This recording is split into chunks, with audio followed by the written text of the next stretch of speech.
কাঁচা আমের সিজনে আচার হবে না, এটা তো হতেই পারে না। আমাদের বাঙালিদের ঘরে ঘরে আমের আচার বানাতেই হয়। ছোট থেকে বড় সবাই এই আমের আচার খুব পছন্দ করে খায়। আসসালামু আলাইকুম এভরিওয়ান, সবাই কেমন আছেন? আমি আল্লাহর রহমতে অনেক ভালো আছি। বেগম কিচেন অ্যান্ড লাইফস্টাইলে আজকে আপনাদেরকে তৈরি করে দেখাবো কাঁচা আমের আচার। তো আজকে আমি আপনাদেরকে দেখাবো রোদ দেওয়ার ঝামেলা ছাড়াই কিভাবে আপনারা আমের আচার তৈরি করতে পারেন এবং দীর্ঘদিন সংরক্ষণ করতে পারেন।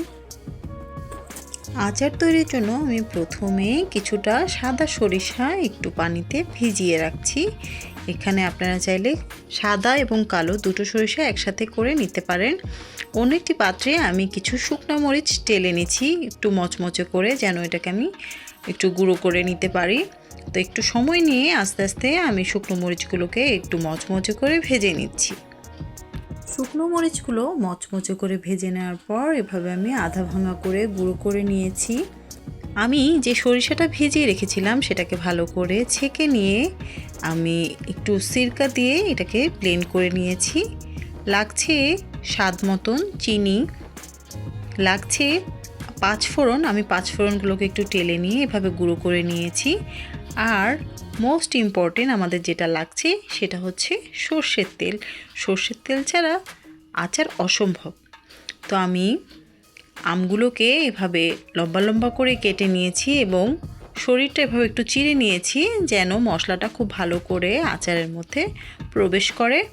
এখন আমি এই আমগুলোকে 1 মিনিটের জন্য একটু সেদ্ধ করে নেব। পানিটা একটু ফুটিয়ে নেওয়ার পর আমি আমগুলো ছেড়ে দিয়েছি। আমি 1 মিনিটের জন্য এগুলোকে একটু ফুটিয়ে নিচ্ছি। আমগুলোকে এভাবে 1 মিনিট সেদ্ধ করে নিয়ে পানি ঝরিয়ে আমি খুব ভালো করে শুকনো কাপড় দিয়ে মুছে নিয়েছি, যেন আচারে পানি না থাকে। অন্য একটি পাত্রে আমি কিছুটা সর্ষের তেল নিয়ে নিয়েছি বেশ অনেকগুলো রসুনগুলোকে 1 মিনিটের মতন আমি একটু সর্ষের তেলের মধ্যে ভেজে নিচ্ছি। আমের আচারে রসুন ব্যবহার করলে আলাদাই একটা ফ্লেভার আসে, আর এভাবে আস্ত রসুন ব্যবহার করলে খেতেও খুব বেশি ভালো লাগে। এখন আমি তেলের মধ্যে রসুনগুলোকে কিছুক্ষণ ভেজে নিয়ে দিয়ে দিচ্ছি 2টো তেজপাতা।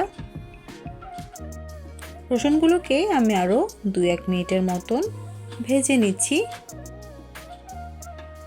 এতে আমি 2টো শুকনো মরিচ ভেঙে এই তেলের সাথে আরও কিছুক্ষণ ভেজে নিচ্ছি। রসুনগুলো একটু আধা ভাজা হয়ে যাবে এই তেলের সাথে, আমি তেমন করে একটু ভেজে নিচ্ছি। এবার দিয়ে দিচ্ছি সরিষা বাটা। এটা আমি সিরকা দিয়ে বেটে নিয়েছি। এই সরিষাটা সিরকা দিয়ে বাটতে হবে, কারণ আচারে যেন কোনো পানির স্পর্শ না থাকে। সিরকা দিয়ে বাটলে আচারটা অনেক দিন ভালো থাকে এবং রোদে দেওয়ার ঝামেলা থাকে ছাড়াই অনেক দিন পর্যন্ত ফ্রেশ থাকে, ভালো থাকে। এখন আমি দিয়ে দিচ্ছি আদা এবং রসুন পেস্ট। এখন আমি এই মশলাটা খুব ভালো করে 2-3 মিনিটের মতন ভেজে নিচ্ছি, যেন আদা ও রসুনের কাঁচা গন্ধটা চলে যায়।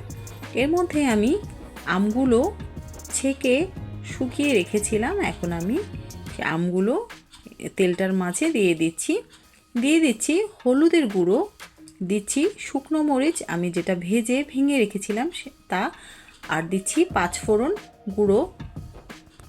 পাঁচফোড়ন চাইলে আপনারা আস্ত ইউজ করতে পারেন অথবা গুঁড়ো করে ইউজ করতে পারেন। গুঁড়ো করে ইউজ করলে আচারটা আরও বেশি ফ্লেভারফুল হয়। এখানে দিয়ে দিচ্ছি কিছুটা গুড়।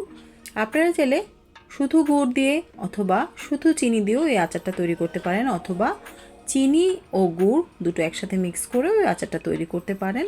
খেতে খুব ভালো লাগে। আমি এখানে চিনি ও গুড় দিয়ে এই আচারটা তৈরি করেছি।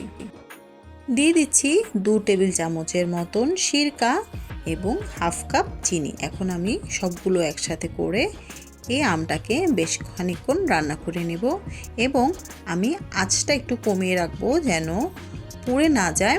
এভাবে একটু পরপর আমি এই আচারটাকে নেড়ে দেব। এভাবে আপনারা আচারটা তৈরি করে দীর্ঘদিন ফ্রিজে রেখে অথবা বাইরে রেখেও এই আচারটা সংরক্ষণ করতে পারেন। আপনারা চাইলে 1 দিন বা 2 দিন রোদে দিয়েও এই আচারটা দীর্ঘদিন সংরক্ষণ করতে পারেন। তবে এই পদ্ধতিতে তৈরি করলে আপনার রোদে দেওয়া ঝামেলা ছাড়াই আচারটা অনেক দিন পর্যন্ত ভালো থাকবে। এটা ছিল এখন পর্যন্ত আমার হাতে বানানো বেস্ট আচার। তো আমার রেসিপিটা আপনাদের কাছে কেমন লাগলো আশা করছি জানাবেন। সবাই অনেক বেশি ভালো থাকবেন, সুস্থ থাকবেন, আমার জন্য দোয়া করবেন। আর আমার আগামী রেসিপি দেখার জন্য আমার চ্যানেলটা সাবস্ক্রাইব করে আমার চ্যানেলের পাশেই থাকবেন। সবাই ভালো থাকবেন। আজকের মতো এই পর্যন্ত। আল্লাহ হাফেজ।